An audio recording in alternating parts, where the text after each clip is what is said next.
வயநாட்டில் மக்கள் வசிக்கும் பகுதியில் சுற்றித் திரிந்த புலிக்கு பற்கள் குறைவான எண்ணிக்கையில் இருந்ததால் திருச்சூர் உயிரியல் பூங்காவிற்கு மாற்றினர் வனத்துறையினர்.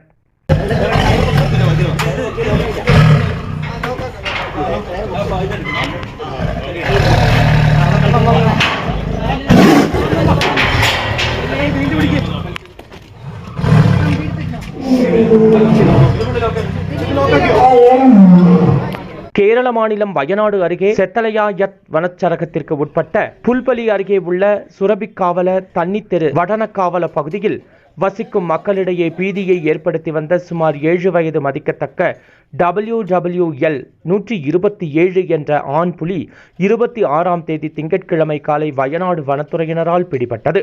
பிடிக்கப்பட்ட புலியானது சுல்தான் பத்தேரியில் உள்ள விலங்குகள் காப்பகம் மற்றும் நோய் தடுப்பு சிகிச்சை பிரிவிற்கு அனுப்பி வைக்கப்பட்டது.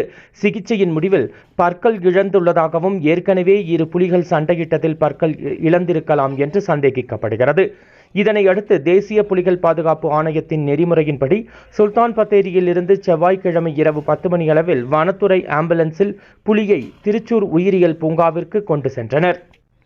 வைல்ட் லைஃப் வால்பாறைக்காக நமது செய்தியாளர் வடிவேல். இன்னும்